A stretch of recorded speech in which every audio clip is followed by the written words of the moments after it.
Hello everyone, welcome back to जीटेक Poly. दोस्तों, हम अप्लाइड मैकेनिक्स की स्टडी कर रहे हैं, जिसमें कि लास्ट लेक्चर में हमने अप्लाइड मैकेनिक्स का chapter number 4 movement and couple start किया था।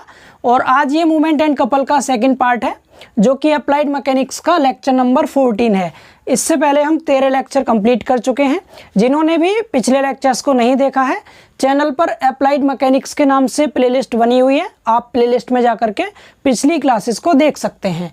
जैसा कि मैंने लास्ट लेक्चर में आपको बताया था कि इसमें टोटल 7 टॉपिक्स हैं हमारे, जिनमें से कि हम शुरू के 2 टॉपिक पिछले लेक्चर में कंप्लीट कर चुके थे, यानी मूवमेंट एंड वेरिग्नॉन थ्योरम। ये दोनों टॉपिक हम पढ़ चुके हैं। और आज की इस क्लास में हम डिस्कस करेंगे दोस्तों प्रिंसिपल ऑफ मूवमेंट्स के बारे में एंड एप्लीकेशन ऑफ मूवमेंट, जिसमें कि हम लीवर भी कंप्लीट कर लेंगे आज अपना। ठीक है, तो आज की क्लास भी आपके लिए काफ़ी इंपॉर्टेंट है, बहुत ध्यान से आपको समझना है। दोस्तों, बीच में थोड़ा सा डिस्टर्बेंस हो गया था, जिसकी वजह से क्लासेस कंटिन्यू नहीं हो पाई, उसके लिए सॉरी, बट आपने इतना पेशेंस रखा, उसके लिए आपको थैंक यू। तो चलिए स्टार्ट करते हैं फिर अपने आज के टॉपिक से, प्रिंसिपल ऑफ मूवमेंट्स। तो मैं इसको रफ करता हूं एंड आप हेडिंग लिख लीजिए सभी लोग, प्रिंसिपल ऑफ मूवमेंट, यानी आघूर्णों का सिद्धांत। क्या होता है आघूर्ण का सिद्धांत, समझते हैं।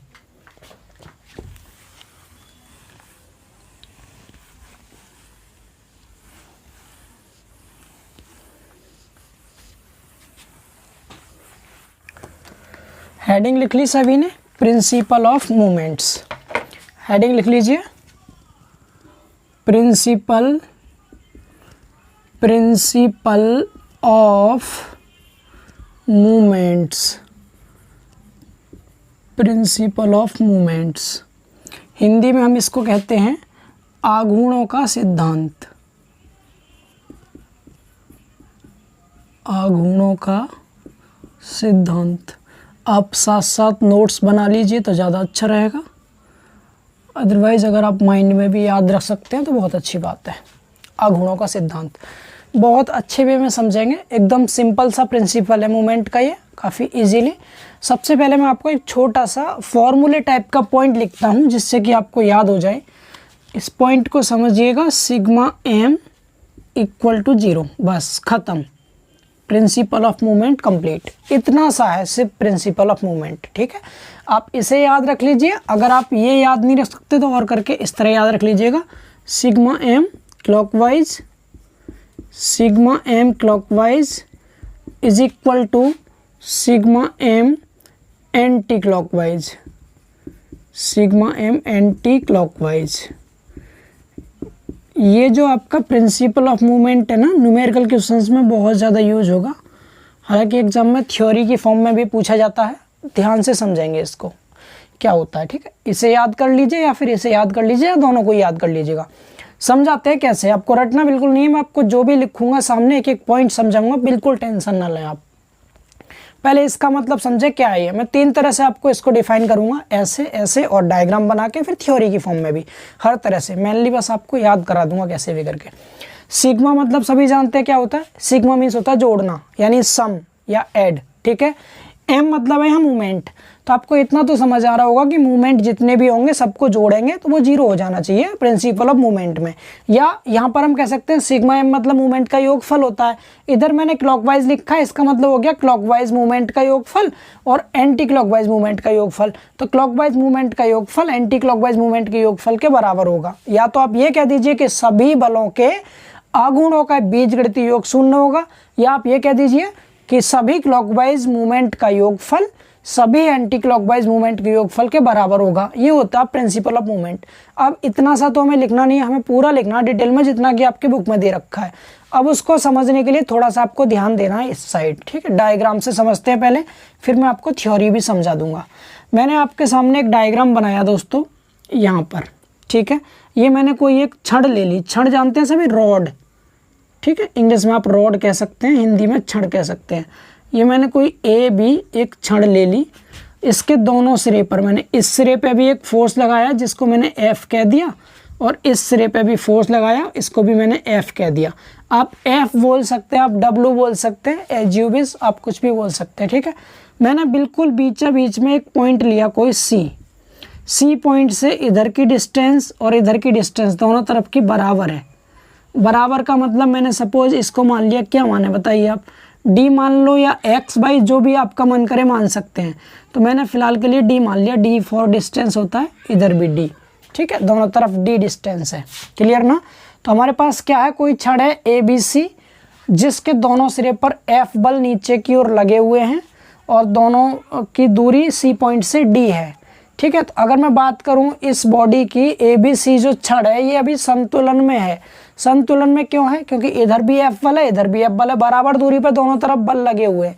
जैसे आप अगर कोई तराजू देखें तो आपने बीच में से पकड़ लिया उसको, इधर भी उतना ही वेट रखा है, इधर भी, तो दोनों तरफ से संतुलित रहेगी नहीं रहेगी, वो बैलेंस रहेगी।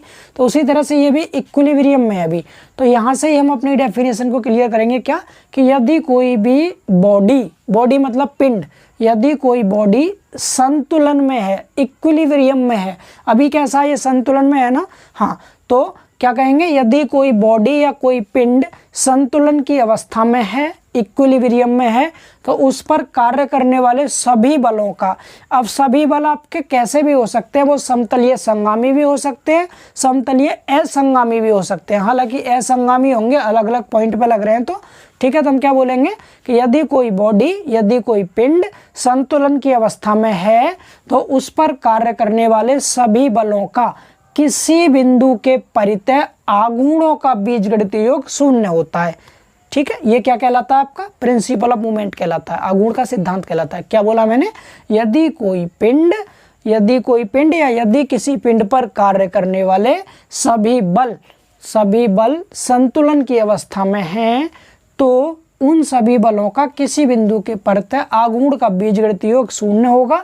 या हम कह सकते हैं कि यदि कोई पिंड संतुलन की अवस्था में है तो उस पर कार्य करने वाले सभी क्लॉकवाइज मूवमेंट का योगफल एंटी क्लॉकवाइज मूवमेंट के योगफल के बराबर होगा। अब कैसे होगा, मैं इसको इधर साइड में इस डायग्राम की हेल्प से प्रूव करके आपको दिखा देता हूँ। मूवमेंट मैंने आप सभी को बताया था, मूवमेंट का जो फॉर्मूला होता है वो होता है बल गुणा दूरी। आप सभी को पता है फोर्स इंटू डिस्टेंस होता है हमारा मूवमेंट, ठीक है। डिस्टेंस भी कैसी, परपेंडिकुलर डिस्टेंस, लंबवत दूरी, क्लियर। दूसरी चीज एक और कि मूवमेंट दो तरह के होते हैं, क्लॉकवाइज और एंटी क्लॉकवाइज। कैसे पहचानते हैं, तो जिस पॉइंट पे आप मूवमेंट ले रहे हैं, जैसे मैं सी पॉइंट पे ले रहा हूँ मूवमेंट, तो यहाँ पर सी पॉइंट है मेरा, एक बल मैंने इधर लगा रखा है एफ। अगर आप इस सी पॉइंट को देखें, इधर का भूल जाए भी, उस साइड कुछ नहीं, केवल यहाँ सी। तो ये जो बल लग रहा है इस साइड, ये कैसे घुमाएगा इसको, यहाँ लगा हुआ है, नीचे को घुमाएगा इस तरह से, मतलब ऐसे घुमाएगा। और घड़ी की सुई भी इसी दिशा में घूमती है। तो ये वाला मेरा कैसा है, ये क्लॉकवाइज है।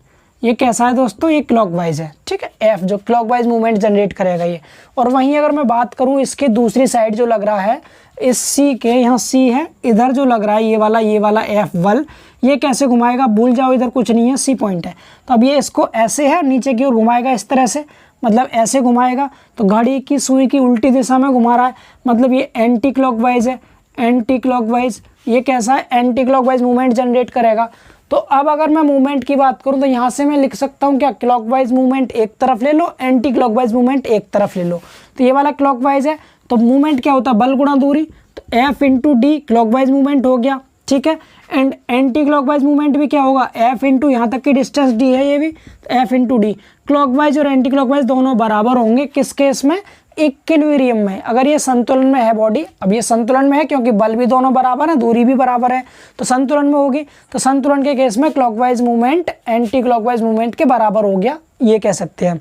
या मैंने जीरो क्यों बोला इसको, तो आप एक काम कर सकते हैं, या तो आप क्लॉकवाइज को प्लस ले लो तो एंटी क्लॉकवाइज माइनस लेना पड़ेगा, या आप एंटी क्लॉकवाइज को प्लस माइनस लेंगे तो क्लॉकवाइज प्लस लेना पड़ेगा। मतलब एक को प्लस ले लीजिए, एक को माइनस, कोई से को। तो इस तरह से अगर हम करेंगे तो मैं इसको भी यहाँ से फॉलो कर सकता हूँ। मुझे एक सी के अबाउट मूवमेंट लेना है, तो सी के अबाउट मूवमेंट लूँगा तो क्या करूँगा, एफ इंटू सी तक की दूरी, ये एंटी क्लॉकवाइज है, सपोज मैंने एंटी क्लॉकवाइज को प्लस ले लिया, क्या हो गया, एफ इंटू डी, ठीक है। अब ये वाला क्लॉकवाइज था तो इसको माइनस लूँगा मैं, तो ये भी एफ इंटू डी है। तो ये दोनों कट गए तो बराबर क्या आ गया दोस्तों, जीरो आ गया।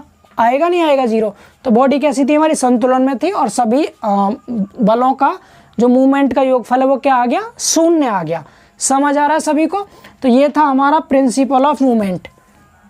क्लियर हुआ, तो क्लियर हो गया सभी को प्रिंसिपल ऑफ मूवमेंट क्या था, ठीक है। हालांकि आपको इतना सब कुछ नहीं याद करना, सिंपल से याद कर लीजिएगा कि यदि कोई भी बॉडी संतुलन की अवस्था में है तो उस पर कार्य करने वाले सभी बलों का, ये दो लगाए मैंने, दो से ज़्यादा कितने ही बल लग सकते हैं इस पर, तो सभी बलों का बीजगणितीय योग जो होगा वो शून्य होगा, ठीक है। या ये कह सकते हैं आप कि यदि कोई बॉडी, कोई दृढ़ पिंड संतुलन की अवस्था में है तो उस पर कार्य करने वाले क्लॉकवाइज मूवमेंट का योगफल एंटी क्लॉकवाइज मूवमेंट के योगफल के बराबर होगा। क्लियर हुआ सभी को? तो इसकी जो डेफिनेशन है, जो थ्योरी है, वो आपको स्लाइड में शो हो रही है, आप उसमें देख देख के इसको लिख सकते हैं इजीली, ठीक है। वीडियो को पॉज करके आप उसको लिख लीजिए देख करके। तो अब हम इसको रफ करते हैं और आगे चलते हैं एप्लीकेशन ऑफ मूवमेंट की तरफ, यानी कि मूवमेंट के एप्लीकेशंस देखेंगे, अनुप्रयोग क्या होते हैं आघूर्ण के, उसकी बात करते हैं। जिसमें कि सबसे पहले हम पढ़ेंगे दोस्तों लीवर के बारे में कि लीवर क्या होता है, ठीक है। बहुत ध्यान से समझेंगे। इसको रफ कर दें। चलिए इसको रफ करते हैं और मूव करते हैं अगले टॉपिक की ओर।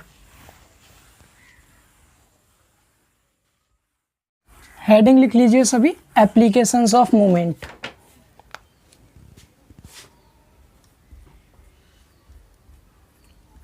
एप्लीकेशंस ऑफ मूवमेंट, हिंदी में कहते हैं इसको आघूर्ण के अनुप्रयोग।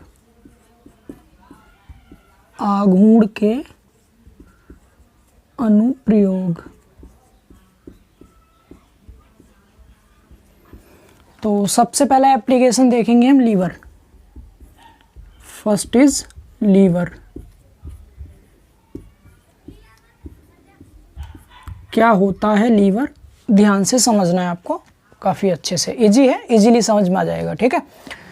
तो लीवर क्या है दोस्तों? लीवर एक तरह की एक सरल मशीन होती है, और मशीन भी ना कह के हम कह सकते हैं यंत्र विन्यास होता है। लीवर क्या होता है? लीवर एक यंत्र विन्यास है। यंत्र विन्यास। यंत्र विन्यास का मतलब क्या है? इंग्लिश में हम इसको कह सकते हैं एक तरह का सेटअप है, ये एक सेटअप होता है, ठीक है।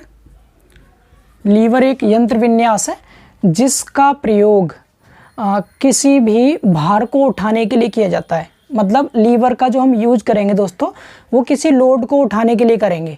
यानी हम क्या करेंगे, लीवर में, लीवर एक तरह ही कह सकते हैं, एक सीधी छड़ कह सकते हैं आप, ठीक है। हालांकि लीवर के टाइप पढ़ेंगे हम अलग अलग, तो वहाँ अलग अलग टाइप के लीवर होंगे, बट मैं केवल नॉर्मल लीवर की बात करूँ, सिंपल लीवर की।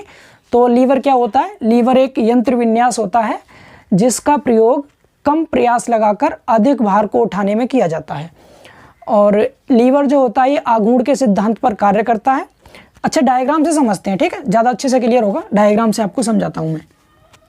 जैसे ये कोई मैंने एक लीवर ले लिया, ठीक है, एक तरह की सीधी छड़ को ही हम लीवर कह सकते हैं। ये एक लीवर ले लिया मैंने, सिंपल लीवर।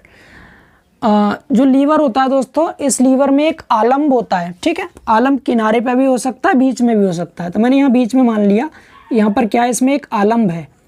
आलम्ब, ध्यान से सुनते रहिएगा, एक एक पॉइंट अच्छे से क्लियर हो जाएगा आपको। आलम्ब को इंग्लिश में दोस्तों फलक्रम बोलते हैं, FULCRUM, फलक्रम, ठीक है। फलक्रम मतलब आलम्ब होता है, ठीक है। यहाँ मैंने आलम्ब ले रखा बीच में। अब ये आलम्ब होता क्या है, इसको ध्यान से समझेंगे। आलम्ब मतलब होता है एक तरह का हिंज। यहाँ पर क्या है, हिंज है, हिंज। हिंज को हम हिंदी में कब्जा कहते हैं। जैसे आपके गेट में कब्जा लगा होता है, जो आपके रूम का गेट है, जो किवाड़ होती हैं, उसमें एक कब्जा लगा होता है, हिंज, जिसके अबाउट आपका गेट घूमता है, रोटेट होता है, दाएं बाएं घूमता है ना। इसी तरह से ये हिंज है। तो हिंज मतलब आलम्ब जो क्या है, एक हिंज, एक तरह का कब्जा होता है। और इस कब्जे के अबाउट ये लीवर, यहाँ मैंने सपोज मान लिया A पॉइंट है, ये C पॉइंट है, ABC, ये C पॉइंट है। तो ये B के अबाउट C पॉइंट से ऊपर नीचे होता रहेगा इस तरह से, ठीक है, क्योंकि यहाँ हिंज लगा है, कब्जा लगा हुआ है। तो आलम्ब मतलब हो गया एक तरह का हिंज, ठीक है। इतना क्लियर हुआ? तो लीवर में क्या होता है, तो फिर से बोलेंगे तो लीवर एक यंत्र विन्यास है जिसका प्रयोग हम भार को उठाने में करते हैं। कैसे उठाएंगे भार? तो सपोज मैंने यहाँ पर एक W भार लटका रखा है, कोई W क्या है, यहाँ पर ये भार है जो हमें उठाना है, ठीक है। भार, भार को इंग्लिश में हम लोड बोलते हैं, लोड। ये कोई लोड है, क्लियर। एंड हम क्या करेंगे, इसके एक सिरे पर मैंने यहाँ पर प्रयास लगा दिया। प्रयास को हम P से प्रदर्शित करते हैं। P एक तरह का भार होता है जिसे हम प्रयास कहते हैं, जो हमारे द्वारा लगाया जाता है। इसको हम क्या कहते हैं, प्रयास। प्रयास को इंग्लिश में हम इफर्ट बोलते हैं, EFFORT, इफर्ट, क्लियर। समझ पा रहे हैं सभी? तो ये मैंने एक लीवर का डायग्राम आपके सामने बना रखा है। लीवर क्या होता है? एक यंत्र विन्यास होता है, एक सेटअप होता है। हमने एक ऐसा सेटअप बना लिया, इस सेटअप में हमने क्या किया, इस लीवर को पॉइंट बी पर आलंबित कर दिया। इस पॉइंट बी के अबाउट ये लीवर आपका रोटेट हो सकता है, घूम सकता है, क्योंकि ये हिंज होता है। ठीक है, हमने क्या किया, यहाँ पर बाहर लटकाया अपना, और दूसरे सिरे पर एक प्रयास पी लगा के इसको अगर मैं नीचे को दबाऊंगा, ऐसे प्रयास पी नीचे की ओर लगा रहा हूं मैं, तो ये जो लोड लटका हुआ था हमारा, ये ऊपर को उठना स्टार्ट हो जाएगा। अरे अगर यहाँ पर ये लोड है आपका कोई, तो आप इधर से लीवर को दबाएंगे तो ये यहाँ से हिंज है, तो ये ऐसे घूम जाएगा, ऊपर को उठेगा, ये तो उठेगा तो लोड क्या हो जाएगा, लिफ्ट हो जाएगा इस तरह से ऊपर को। तो समझ पा रहे हैं? तो हम क्या कह देंगे, लीवर एक यंत्र विन्यास होता है जिसका प्रयोग हम कम प्रयास लगाकर अधिक भार को उठाने में करते हैं। एग्जाम्पल की बात करूं मैं, तो सबके घर में, आप सभी के घरों में हैंड पंप होगा। ठीक है, या नहीं है घर में तो आपने देखा होगा हैंड पंप, तो जिसे नल बोलते हैं आप, हैंड पंप। तो हैंड पंप का जो हैंडल होता है दोस्तों, हैंडल मतलब हत्ता जो होता है, नल का हत्ता। ठीक है, तो ये इसका एग्जाम्पल है लीवर का। सिंपल सा एग्जाम्पल लिया है मैंने, हैंड पंप का हैंडल जो है, नल का हत्ता होता है, ऊपर उठा के जब उसको नीचे को दबाते हैं तो क्या होता है, पानी ऊपर को उठ के निकल आता है बाहर। तो ये भी एक तरह का लीवर होता है। क्लियर हुआ सभी को लीवर? तो लीवर को हम किस तरह डिफाइन कर सकते हैं, सभी को समझ आया ये?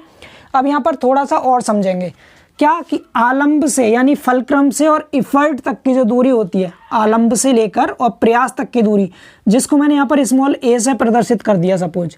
ठीक है, ये स्मॉल ए से मैंने प्रदर्शित कर रखा है यहाँ पर इसे। एंड आलंब से बाहर तक की जो दूरी है, जिसे मैंने स्मॉल बी से प्रदर्शित कर रखा है, इनके नाम होते हैं, क्या होता है ए और क्या होता है बी। तो आलंब से प्रयास तक की दूरी को हम प्रयास भुजा कहते हैं, प्रयास भुजा। ठीक है, इंग्लिश में इसको हम इफर्ट आर्म बोलते हैं, प्रयास भुजा मतलब इफर्ट आर्म। एंड आलंब से भार तक की दूरी को हम भार भुजा कहते हैं, भार भुजा, लोड आर्म कह सकते हैं आप, या लोड साइड कह सकते हैं। समझ पा रहे हैं सभी? सभी को क्लियर है ये? तो ये तो इसके लीवर की थ्योरी हो गई। ठीक है, एक बार रिपीट करेंगे मेरे साथ साथ, क्या थ्योरी थी। लीवर क्या है? लीवर एक यंत्र विन्यास होता है जिसका प्रयोग, यंत्र विन्यास मतलब एक तरह का सेटअप होता है, या कह सकते हैं एक सरल मशीन होती है जिसका प्रयोग कम प्रयास लगाकर अधिक भार को उठाने में किया जाता है। लीवर एक आलंब पर आलंबित होता है, आलंब एक तरह का हिंज होता है जिसके परितः ये लीवर घूम सकता है। ठीक है, हम इसके एक सिरे पर भार लटका देते हैं एंड दूसरे सिरे पर प्रयास लगा करके इस भार को उठा देते हैं। ठीक है, फॉर एग्जांपल हैंड पंप का नल, आलंब से प्रयास तक की दूरी को प्रयास भुजा कहते हैं एंड आलंब से भार तक की दूरी को भार भुजा कहते हैं। ठीक है, अब यहीं से एक फॉर्मूला निकल के आता है, उस फॉर्मूले को और समझेंगे अच्छे से। फॉर्मूला कैसे निकल के आता है, तो यहाँ पर एक चीज़ और ध्यान रखेंगे, एक पॉइंट तो आपका ये हो गया था, एक पॉइंट आप ये याद रखेंगे कि जो लीवर होता है वो मूवमेंट के सिद्धांत पर काम करता है, एप्लीकेशन ऑफ मूवमेंट पर वर्क करता है। ठीक है, लीवर क्या करता है, लीवर आघूर्ण के सिद्धांत पर कार्य करता है, लीवर आघूर्ण के सिद्धांत पर, आघूर्ण के सिद्धांत पर कार्य करता है, कार्य करता है। ठीक है, यानी कि जो लीवर है वो प्रिंसिपल ऑफ मूवमेंट पर वर्क करेगा। क्लियर?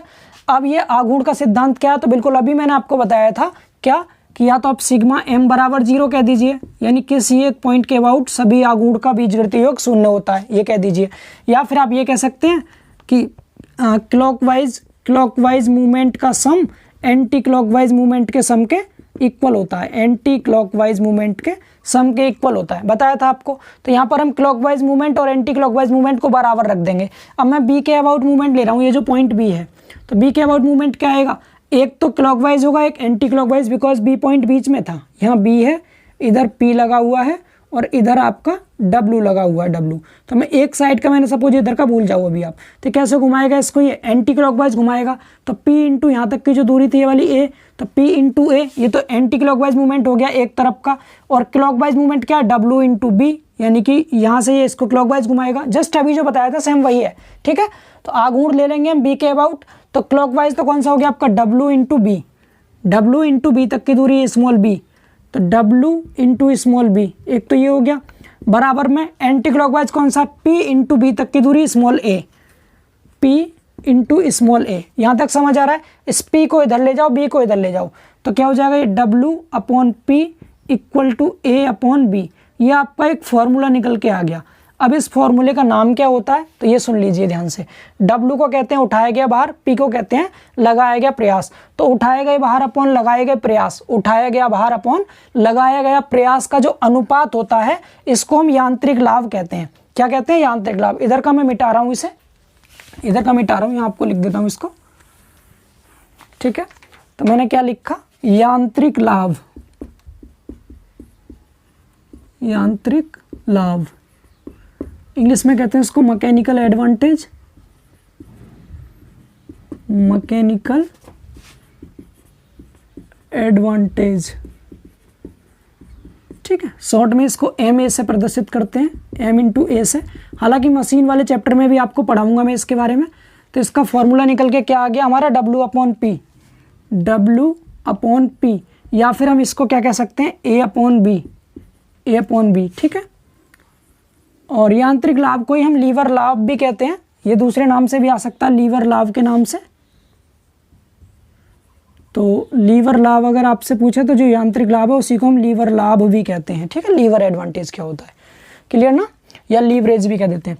अब इसको अगर मैं डिफाइन करूं, डेफिनेशन की फॉर्म में लिखूं कि हमारा यांत्रिक लाभ क्या है, मैकेनिकल एडवांटेज क्या है, तो W को क्या कहते हैं? उठाया गया भार, उठाया गया भार, ठीक है, जो लिफ्टेड लोड है हमारा या लोड लिफ्टेड है वो, ठीक है।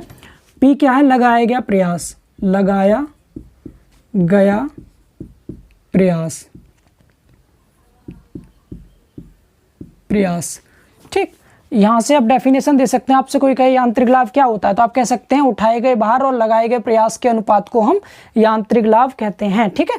लोड अपॉन इफर्ट को ही हम मैकेनिकल एडवांटेज कहते हैं। दूसरा आप इस तरह भी डिफाइन कर सकते हैं, स्मॉल a क्या था? प्रयास भुजा, स्मॉल a यहां से यहां तक प्रयास भुजा है, तो प्रयास भुजा, प्रयास भुजा अपॉन स्मॉल b क्या है? भार भुजा, तो प्रयास भुजा अपॉन भार भुजा को भी हम क्या कहते हैं? लीवर लाभ या फिर यांत्रिक लाभ कहते हैं, ठीक है। तो आप दोनों में से कोई सी डेफिनेशन भी दे सकते हैं। तो यहाँ से आपको यांत्रिक लाभ भी क्लियर हो गया। अगर आपको W की वैल्यू दे दे और P की वैल्यू दे दे तो आप इजीली MA निकाल सकते हैं, ठीक है। ये फॉर्मूला काफ़ी इंपॉर्टेंट है, बिकॉज आपके जो एग्जाम होंगे इस बार वो ऑब्जेक्टिव टाइप के क्वेश्चंस आएंगे तो उसमें फॉर्मूला पूछ सकता है। हालांकि मैं सभी फॉर्मूला अलग से एक लेक्चर में कराऊंगा आपको। तब मुझे आप इतना बताइए, लीवर सभी को क्लियर हो गया अच्छे से? लीवर सबको समझ आ गया दोस्तों, क्या होता है लीवर? क्लियर हुआ। अब देखते हैं आगे लीवर के टाइप क्या होते हैं। आप इसका स्क्रीनशॉट ले सकते हैं। इसके अलावा लीवर की डेफिनेशन ये सब कुछ आप स्लाइड में देख देख के लिख लीजिए। स्लाइड में आपको सब कुछ शो हो रहा है, ठीक है, हिंदी में, इंग्लिश में यहाँ से आप टर्म देख सकते हैं। सभी को समझ आया दोस्तों? चलिए इसे रफ करते हैं और देखते हैं अपना इसी में अगला टॉपिक क्या आपका? टाइप्स ऑफ लीवर, यानी कि लीवर के प्रकार क्या होते हैं। हटा दें, इसे रफ कर दें।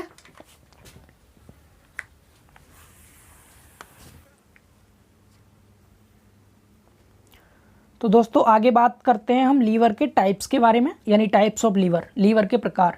तो अब आगे जो हम पढ़ेंगे दोस्तों ये स्लाइड की फॉर्म में पढ़ेंगे। इससे हमारा टाइम बचेगा और इजीली हम काफ़ी सारा कंटेंट आपको प्रोवाइड कर देंगे। अगर स्लाइड की फॉर्म में आपको समझने में कोई भी प्रॉब्लम होती है तो आप कमेंट सेक्शन में ज़रूर लिखें, तो मैं फिर से क्लास को बोर्ड पर कंटिन्यू कर दूंगा, ठीक है।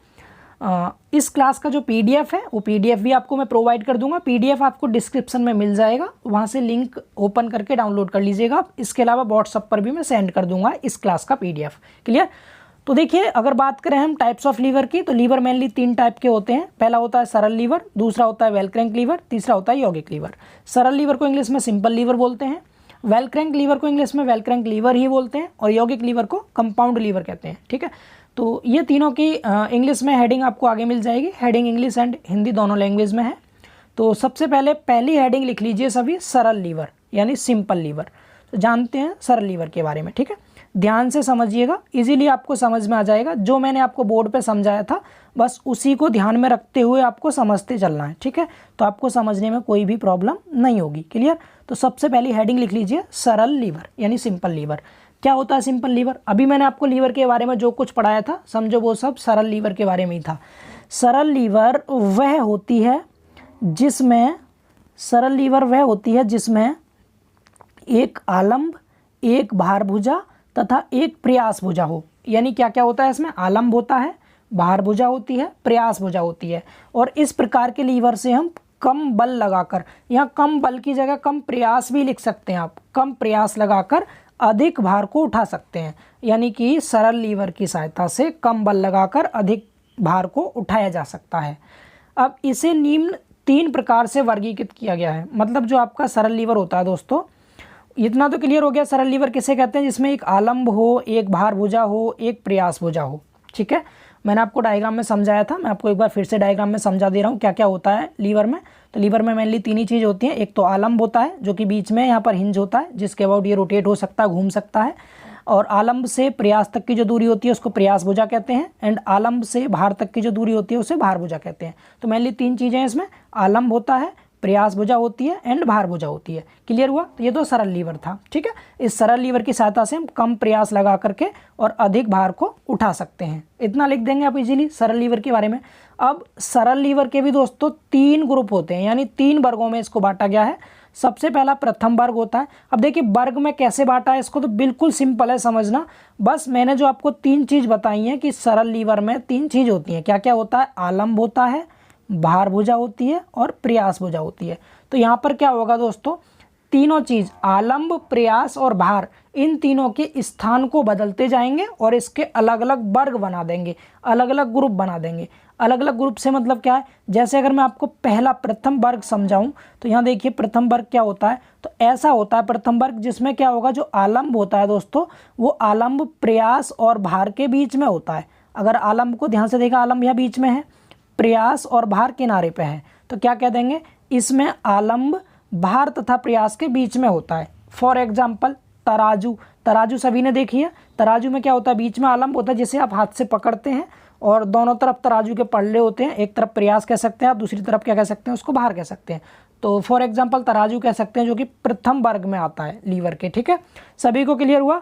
तो सरल लीवर का प्रथम वर्ग कौन सा होता है? प्रथम वर्ग वो होता है जिसमें आलंब का होता है, बीच में होता है। ठीक है, अब द्वितीय और तृतीय वर्ग आएंगे। तो सेकंड और थर्ड ग्रुप में क्या होगा दोस्तों, आलंब किनारे पर रहेगा। ठीक है, बीच में नहीं होगा आलंब। तो देखिए अब दूसरा आ गया आपका सेकंड यानी द्वितीय वर्ग। तो द्वितीय वर्ग में क्या होगा, समझते हैं इसको। तो इसमें आलंब एक सिरे पर होता है, जैसा कि अभी बताया था आपको। अगर आलंब बीच में होगा तो कह देंगे प्रथम वर्ग है, और अगर आलंब सिरे पर होगा तो वो द्वितीय वर्ग या तृतीय वर्ग होगा। अब द्वितीय तृतीय में कैसे डिफरेंस करेंगे तो वो आप ध्यान से समझिए आगे। तो इसमें क्या बताया, इसमें जो आलंब होता है एक सिरे पर होता है, इतना तो क्लियर हो गया। ठीक है, एंड जो भार होता है दोस्तों, इसमें भार बीच में रहेगा। आलंब तथा प्रयास के बीच में क्या होगा, भार होगा, तो कह देंगे द्वितीय वर्ग। जैसे फॉर एग्जाम्पल सरौता हो गया आपका, कूड़ा ढोने की मशीन हो गई इत्यादि, ये एग्जाम्पल है। डायग्राम में आप समझ सकते हैं आलंब कहाँ है, एक सिरे पर आलंब है यहाँ पर, और जो भार होता है वो आलंब और प्रयास के बीच में है। क्लियर हुआ द्वितीय वर्ग।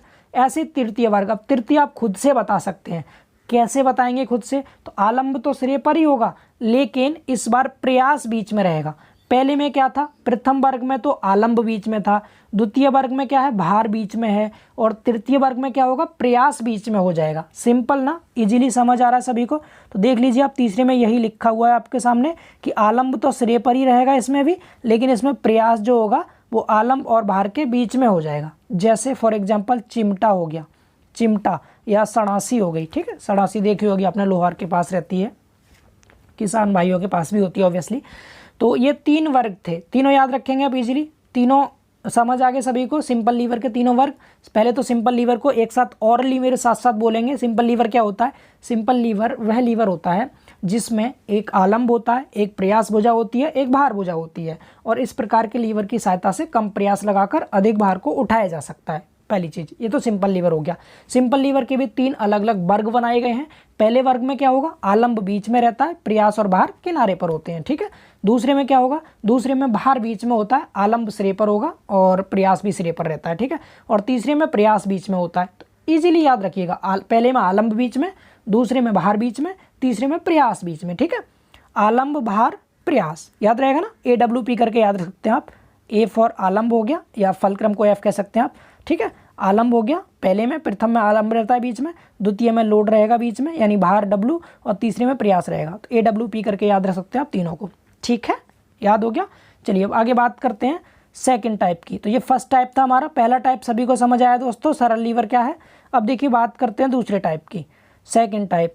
तो सेकंड टाइप है हमारा वेल क्रैंक लीवर। बहुत आसान है, इतना इजी है कि आपको एक ही बार में इजीली याद हो जाएगा, ठीक है।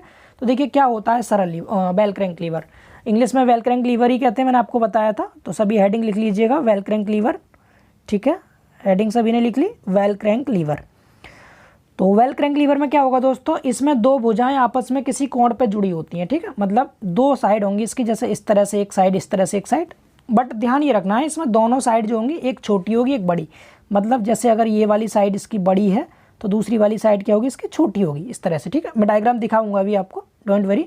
तो आपको इतना समझ आ गया क्या होता है, इस लीवर की दोनों भुजाएं आपस में किसी भी कोण पर झुकी होती हैं तथा ये दोनों आपस में बराबर नहीं होती, एक दूसरे से बड़ी तथा दूसरी छोटी होती है, मतलब एक छोटी बड़ी होगी। क्लियर ना। तो वेल क्रैंक लीवर क्या हो गया, वेल क्रैंक लीवर में दो भुजाएं होंगी आपस में जुड़ी होंगी, जबकि सिंपल लीवर में क्या था, सिंपल लीवर में बिल्कुल एक सीधा स्ट्रेट लाइन थी इस तरह से, ठीक है, बिल्कुल सीधी थी, इसकी भुजाएं जो थी एकदम सीधी थी, जैसे बीच में अगर आलम लगा दिया तो भार भुजा इधर थी, प्रयास भुजा इधर थी, एक सीध में थी, किसी कोण पर झुकी नहीं थी बल्कि, ठीक है, समझ पा रहे हैं। और जो वेल क्रैंक लीवर होगा इसमें क्या होगा, आपस में किसी कोण पर झुकी होंगी। आप डायग्राम से समझिए, देखिए ये डायग्राम आ गया आपके सामने, ठीक है।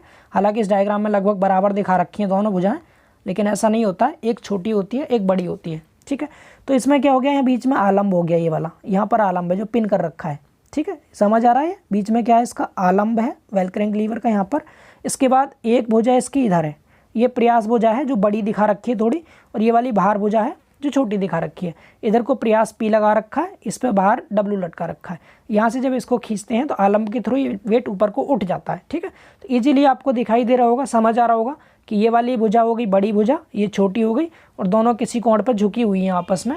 तो हम क्या कह देंगे, वेल क्रैंक लीवर एक ऐसा लीवर होता है जिसमें इसकी दो भुजाएं आपस में किसी कोण पर झुकी होती हैं। ये वाली प्रयास भुजा हो जाएगी और ये वाली भार भुजा हो जाएगी, ठीक है। आलम्ब से भार तक की दूरी भार भुजा और आलम्ब से प्रयास तक की दूरी प्रयास भुजा, दोनों भुजाएं किसी कोण पर झुकी हैं, भुजाएं आपस में बराबर नहीं है, एक बड़ी है दूसरी छोटी है। क्लियर हुआ। अब चलिए आगे बात करते हैं तीसरे टाइप की। इतना ही था इसमें, ए भी प्रयास भुजा है, मैं बता ही चुका आपको, ए से बी तक जो अब ये प्रयास भुजा है और बी से यहाँ पर भार भुजा है, ठीक है। अब बात करते हैं तीसरे टाइप की। तो तीसरा टाइप है हमारा यौगिक लीवर, यानी यौगिक लीवर को हम इंग्लिश में कंपाउंड लीवर कहते हैं, मैं ऑलरेडी आपको बता चुका हूँ, ठीक है। तो आप इसकी हेडिंग लिख सकते हैं यौगिक लीवर, ठीक है, यौगिक लीवर। तो यौगिक लीवर क्या होता है, बहुत सिंपल है। कंपाउंड मतलब जानते हैं ना, यौगिक मतलब हो गया मिश्रण, जब एक से ज़्यादा लीवर को आपस में जोड़ करके एक नया लीवर बना दिया जाए। अब यहाँ तो लिखा है यह कई सरल लीवर से मिलकर बना होता है, यहाँ पर लिखा है कई सरल लीवर से मिलकर बना होता है, लेकिन एक्चुअल में ज़रूरी नहीं है कि हम सभी सरल लीवर्स को मिलाकर ही यौगिक लीवर बनाएं। हम वेल क्रैंक लीवर को आपस में जोड़ेंगे तब भी वो यौगिक लीवर ही कहलाएगा, या फिर सरल लीवर और वेल क्रैंक लीवर को आपस में जोड़ देंगे तब भी यौगिक लीवर ही बनेगा। तो यहाँ पर यह कहना गलत है कि केवल सरल लीवरों को मिला करके ही यौगिक लीवर बन सकता है। तो आप ये लिख देंगे क्या, कि यह कई सरल लीवर या फिर वेल क्रैंक लीवर से मिलकर बना होता है। यह जटिल यंत्र विन्यास है। जो सिंपल लीवर था वो तो सरल यंत्र विन्यास था, लेकिन यौगिक लीवर कैसा, जटिल हो जाता है, थोड़ा ये कठिन होता है, मतलब एक से ज़्यादा लीवर जब एक साथ जुड़ जाएंगे तो थोड़ा ये जटिल हो जाएगा, ठीक है, कॉम्प्लिकेटेड हो जाएगा। अब इसका यूज क्यों करते हैं, तो इसका यूज़ दोस्तों यांत्रिक लाभ को बढ़ाने में करते हैं। यांत्रिक लाभ से मतलब क्या, यहाँ लिखा हुआ है आपके सामने, यांत्रिक लाभ को बढ़ाने के लिए प्रयोग किया जाता है। यांत्रिक लाभ को बढ़ाने से मतलब है, अभी मैंने पीछे आपको यांत्रिक लाभ यानी मैकेनिकल एडवांटेज का फॉर्मूला बताया था, MA मैंने बताया था आप सभी को, MA बराबर, तो MA बराबर क्या होता है दोस्तों, MA इक्वल टू उठाया गया भार अपॉन में लगाया गया प्रयास। ये फॉर्मूला मैंने जस्ट पीछे आपको बोर्ड पर समझाया था, ठीक है ना, MA बराबर W/P। अब आप खुद सोचिए, यौगिक लीवर है, जब कई सारे सरल लीवर को आपस में मिला दिया या कई सारे कंपाउंड लीवर को आपस में मिला दिया, जबकि लीवर का काम क्या है, कम प्रयास लगाएं और अधिक भार को उठा सकें, और जब प्रयास कम लगेगा तो MA का मान ऑटोमेटिक बढ़ जाएगा। अगर हर में कोई संख्या हो, डिनोमिनेटर में छोटी हो, तो जो आपका रिजल्टेंट निकल के आता है मेन यानी मैकेनिकल एडवांटेज की वैल्यू ज़्यादा आएगी, या फिर अगर मैं कहूँ ऊपर वाली वैल्यू बढ़ा दूँ तो भी मैकेनिकल एडवांटेज की वैल्यू अधिक होगी। तो प्रयास कम लगाएंगे तो मैकेनिकल एडवांटेज बढ़ जाएगा, यांत्रिक लाभ बढ़ जाएगा। तो यौगिक लीवर का यूज हम किसके लिए करेंगे, यांत्रिक लाभ को बढ़ाने के लिए, क्योंकि यांत्रिक लाभ को तब बढ़ा सकते हैं जब हमें प्रयास कम लगाना पड़े, और यौगिक लीवर में बहुत कम प्रयास लगाना पड़ता है, ठीक है ना। तो यांत्रिक लाभ को बढ़ाने के लिए हम प्रयोग करते हैं इसको। अतः इसके द्वारा किसी दिए हुए भार को कम प्रयास लगाकर ही उठाया जा सकता है। मैंने बताया भी आपको, यौगिक लीवर है, बिल्कुल थोड़ा सा प्रयास लगाएंगे तब भी आप बहुत अधिक भार को आसानी से उठा सकते हैं, ठीक है। डायग्राम देख सकते हैं आप, डायग्राम में यौगिक लीवर समझाया गया आपके सामने। देखिए इसमें सरल लीवर जोड़ रखे हैं आपस में, एक सरल लीवर ये हो गया, एक सरल लीवर ये हो गया, दिख रहा है आप सभी को इजीली, ठीक है। यहाँ पुली की सहायता से जोड़ रखा है, इधर भी पुली लगा रखी है, इधर भी एक आलम भी हो गया बी पर, एक यहाँ हो गया, इधर हो गया आलम, तो ये आलम की सहायता से जोड़ रखा है। यहाँ पर वेट लटका रखा है W, यहाँ प्रयास P। जस्ट डायग्राम में आप लिख दीजिएगा, हालांकि आपका ऑब्जेक्टिव एग्जाम होने वाला है तो उसमें इतना ज़्यादा इससे पूछेगा नहीं, इसीलिए मैंने और ज़्यादा डिटेल में बात नहीं की इसकी। अगर आप इसके डायग्राम से फॉर्मूला निकालना चाहते हैं तो निकाल सकते हैं, मैं आपको PDF दे दूंगा, वहाँ से देख के आप निकाल लीजिएगा, ठीक है। तो हो चुका कंप्लीट। हालांकि चलिए मैं पढ़ के सुना देता हूँ एक बार आपको ताकि समझ में आ जाए। AV एक क्षण है जो आलम्ब E के पर तक घूम सकती है। इस डायग्राम को ही समझाया गया है, मैं नहीं पढ़ाता, इसको छोड़ दीजिए आप, ठीक है, उतना काफ़ी है। आप पढ़ना चाहे खुद से पढ़ लीजिएगा, इतना ज़्यादा इंपॉर्टेंट नहीं है, ये आपको PDF में मिल जाएगा, बहुत ज़्यादा इंपॉर्टेंट नहीं है, ठीक है। इसमें टाइम वेस्ट होगा फालतू का, इतना टाइम हमारे पास नहीं है अभी, बिकॉज काफ़ी सारे चैप्टर्स बचे हैं जो बहुत इंपॉर्टेंट है। कहने का मतलब ये आप लीवर सीख गए, लीवर होता क्या है, टाइप तीनों सीख गए क्या होते हैं, कौन कौन से टाइप होते हैं, डिफाइन हम कर चुके हैं, एंड इसके अलावा इसका PDF भी आपको मिल जाएगा। तो इस क्लास को अभी इतना ही रखते हैं, एंड इसके बाद आगे जो हम पढ़ेंगे नेक्स्ट लेक्चर में स्टील यार्ड पढ़ लेंगे, अपना लीवर सेफ्टी वॉल्व पढ़ लेंगे, और कोशिश करेंगे हम कि कपल यानी वलयुग्म ही अगली ही क्लास में कवर करा दें, जिससे कि चौथा चैप्टर आपका पूरी तरह से कंप्लीट हो जाएगा अच्छे से, ठीक है। और उसके बाद फिर मैं सोच रहा हूँ फ्रिक्शन से पहले आपको मशीन स्टार्ट कर दूँ, क्योंकि मशीन बहुत ज़्यादा इंपॉर्टेंट है। अगर मैं ऑब्जेक्टिव क्वेश्चंस की बात करूं, बहुविकल्पीय प्रश्न की बात करूं, तो मशीन से बहुत सारे क्वेश्चन बनते हैं जो कि आपके एग्जाम में पूछे जा सकते हैं। और सबसे ज़रूरी चीज़ आपको बताना चाहूँगा कि जैसे ही मैकेनिक्स कंप्लीट होगा तो मैं आपको बहुविकल्पीय प्रश्न की प्रैक्टिस कराऊंगा, बहुत सारी प्रैक्टिस कराऊंगा, किस तरह से आपके एग्जाम में क्वेश्चन बनेंगे, और बहुत सारे क्वेश्चन उसमें से देखने को भी मिलेंगे। लेकिन वो क्वेश्चन आपको तभी समझ आएंगे जब थ्योरी कंप्लीट पढ़ चुके होंगे आप। तो इसीलिए बहुत ज़्यादा बड़े बड़े न्यूमेरिकल्स पर फोकस नहीं करेंगे, बेसिक फार्मूले, बेसिक थ्योरी, कॉन्सेप्ट, इन सब पे ज़्यादा फोकस करेंगे हम, ठीक है। जहाँ ज़रूरी होगा न्यूमेरिकल भी कराऊंगा बोर्ड पे, लेकिन हम थ्योरी और फार्मूले पर ज़्यादा फोकस करेंगे, ऑब्जेक्टिव क्वेश्चन उसी से ज़्यादा बनेंगे, ठीक है। तो बहुत जल्द मिलते हैं फिर नेक्स्ट क्लास में, तब तक के लिए इसको पढ़ लीजिए अच्छे से, समझिए, लिखिए, याद कर लीजिए, ठीक है। मिलते हैं बहुत जल्द, बाय बाय, टेक केयर।